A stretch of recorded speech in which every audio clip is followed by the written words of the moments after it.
Hello all, this is Barbara Mann from Your Empowered You, and welcome to our video on a reflection of our first year of service.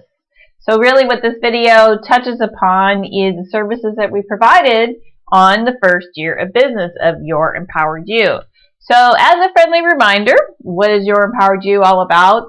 It is a career development, leadership, and employee engagement provider to help expedite success for our clients at any stage of their career. I also offer distance Reiki, which we're going to discuss a little bit later. But we've also created numerous free resources and videos and a weekly blog that contains career pointers and insights for people at any stage of their career. And those are all available at on my website at www.yourempoweredyou.com. We also have a social media presence on Facebook. I have a Facebook page, Twitter page, LinkedIn page, all sorts of resources, and the videos and blogs are there as well, along with other sort of tidbits. So let's reflect back on the services that we provided over the last year, and it kind of mirrors what I thought it would mirror, which is what I've done in my corporate career. As I said in my welcome video, I've had numerous years of management experience, managing large groups of people, whether it's direct reports, non-direct reports, coaching, mentoring, being accountable for results, things of that nature. So over the past year, I've helped numerous clients at various points in their career, from obtaining their first position, first job, to obtaining a senior management role and everything in between. That's what I love to do. I've helped clients with how to go about with job searches, with the various online resources, how to accurately review job descriptions, the key qualifications, the minimum requirements to determine if they are a good fit for that position. And what I encourage people to do is may not meet every single qualification, but if you have the vast majority of them, apply for it, go for it. You know, you're not going to be a perfect fit. Who's really a perfect fit for any type of position? So I'm encouraging people to understand when should you apply and when you shouldn't apply. We've also helped clients how to determine if a company is a right fit for them. You know, it's important for people to know that you're interviewing the company as well, and making sure that you are a right fit for that company is important. So just taking a job because it's the sake of a job might be okay for the short run, but in the long run, you really want a company that aligns with who you are, and so you can really trust that company and really buy into what they're all about. That's important. So we help clients determine how to go about, is it a right fit for them?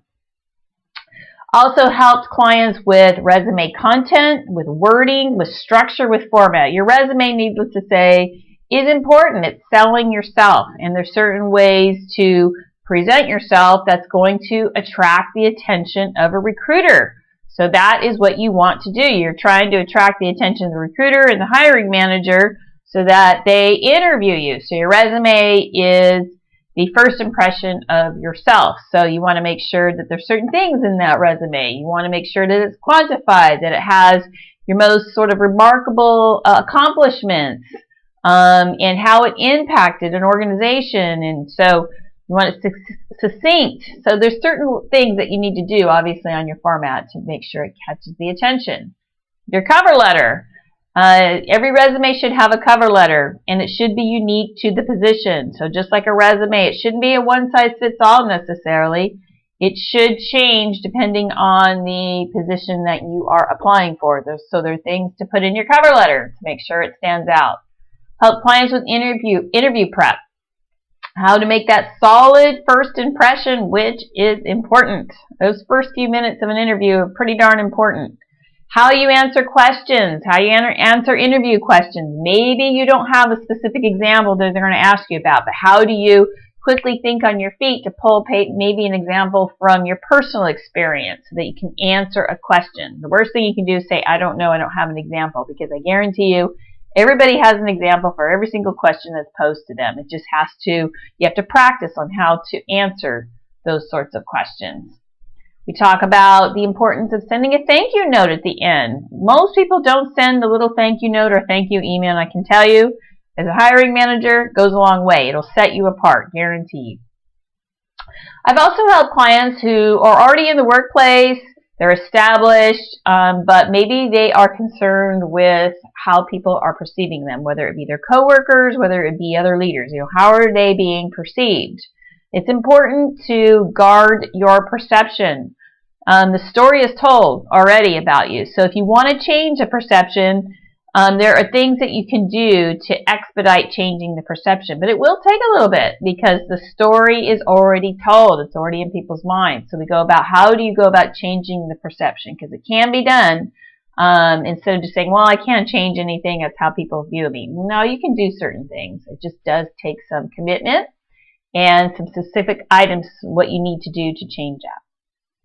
I've also helped clients to really just be more engaged at work and seek other development opportunities. And I'm not necessarily meaning that they are seeking out a promotion. I'm talking about just being more engaged and more fulfilled and more aligned, say, with your passions or whatever you want to do, and seeking out those opportunities. There's a plethora of development opportunities in the workplace that may or may not be obvious. The obvious ones you're probably going to find on your own. The ones that I try to help people with are the ones that aren't so obvious.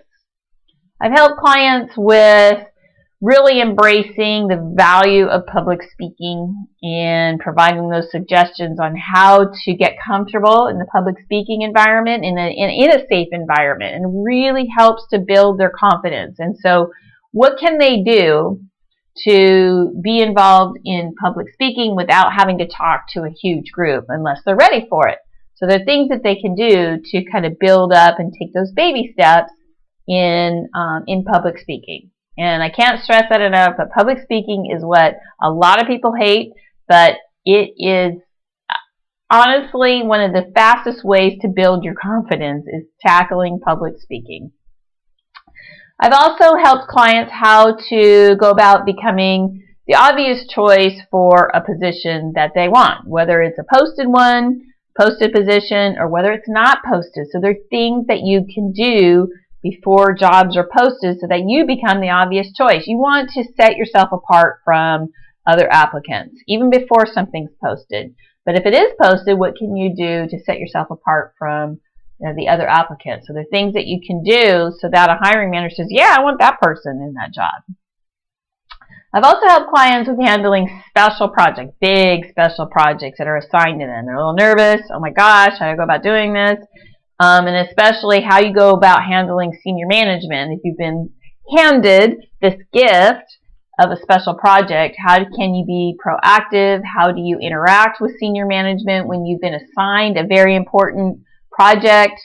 How you navigate through their expectations, the time constraints, how you're going to communicate effectively to senior management, what they expect of you, how to make a favorable impression, what to do to avoid a negative impression. So there's certain things that you can do and navigate through that sort of environment. I've also helped clients determine if a job transition that they've made, if that was the right move or not. They've already put in their notice, they've accepted a position. Was that the right decision? And in some cases, it wasn't. When they start to do some soul searching and asking some questions like, what are you all about? Is this aligning with who you are? Discovering that it isn't.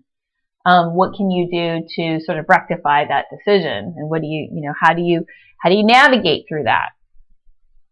I've also helped clients explore if management is a viable option. So sometimes people have an unfavorable perception of management, and it might be because maybe their team isn't managed well. Maybe they have employees who are a little rogue, or they don't behave in, say, a professional manner, things of that nature. So that kind of leaves a bad impression for folks who are thinking about getting into management. I don't want to do that. No way.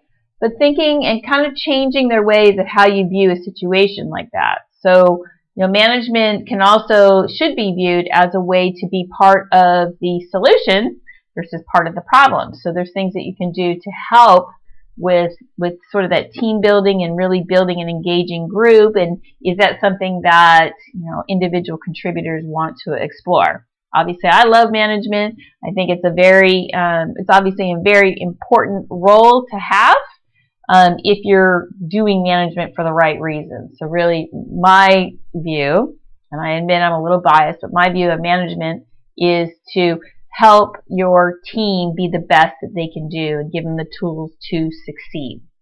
And I've also helped clients with career transitions. So people who have been in their careers for many, many years, you know, 20 years plus, and helping them to determine if a career transition is the right decision. You know, what kind of passions do they have? What kind of transferable skills do they have? What really speaks to them? What are the financial needs that they may have, financial resources, because it may take time for a career transition. What's the time frame look like? What resources do you need in terms of learning or resource groups with people, things of that nature, and really helping them plan that career transition. So, you know, as you can see, I've helped clients from obtaining their first job to all the way to senior management to all the way to kind of ending their career, going into a career transition into maybe something that they really want to pursue as a passion. So I've been very, very privileged to work with the wide gamut of clients and helping them to expedite success and whatever, again, that looks like for them. And as you can see, it looks different through different stages of their career. So the other service that I also provide is Reiki. So I know Reiki, some people haven't even heard of it, like what the heck is that? In my welcome video and on my website, I explore more what Reiki is all about. But really, in a nutshell, what Reiki is, it's an energy healing technique that is meant to clear out energy blocks. And when you clear out your energy blocks, your natural problem-solving abilities, they take over naturally to solve whatever issue that you may have. And a lot of people associate Reiki with health, but you can also use it just to seek clarity, to seek peace, you know, whatever you are seeking to do and whatever you have a block in, it will unblock. It will clear out an energy block for you. So I've assisted clients with grief of a loved ones. Needless to say, when you have a loss of a loved one, you have deep energy blocks. And so what Reiki does is it releases that block. I've also helped clients with pain management. Reiki is great for pain management. It's a great complement to Western medicine. But very, very powerful with pain management. Again, what it's doing is it's releasing that block, so you just have that sense of relief for pain. Same kind of principles in terms of releasing, you know, blocks. I helped clients with anxiety, with depression, and it's just getting yourself balanced. And it depends on how prominent that block is. You know, most people have relief for a little while, but if the block is real thick, you know, you have to keep with the treatments to really get through that deep block. But what Reiki kind of does is it gives you that sense of relief, and it's almost like you really can see how that block has affected and impacted, you know, your life. So it gives you kind of that sense of relief. It does help relax you and just get you balanced. So whatever the case, whatever the issue might be. I've also helped clients with their pets. So Reiki on animals, it works extremely well. Pets respond to energy. I mean, that's what they're doing. They're responding to energy all day long. So I've also done Reiki healing for pets. It's worked great. And so maybe the pets don't notice, or maybe they do notice, but they don't really think about it. But their owners definitely notice. So I've done also Reiki on animals. Works very, very well. I love working with animals in Reiki. So just kind of summary, I want to thank my clients for their business in the last year and look forward to working with them in the future. And I also look forward to future clients and helping them with whatever needs that they may be, whether it's in any stage of their career, whether it's beginning of their career, towards the end of their career. If they want to explore Reiki, hey, that's great. We have that service as well. So I hope to see my repeat clients again in the near future, and definitely hope that I have a lot of new clients in the following year. So I hope that you have enjoyed kind of listening to our year in review, and to schedule a session with me or to review all of the additional resources that we have on the website. Please visit my website at www.yourimpoweredyou.com. You can email me at bnan@yourimpoweredyou.com, or feel free to give me a buzz at 916-633-2555. And as always, I thank you very much and have a very empowered day.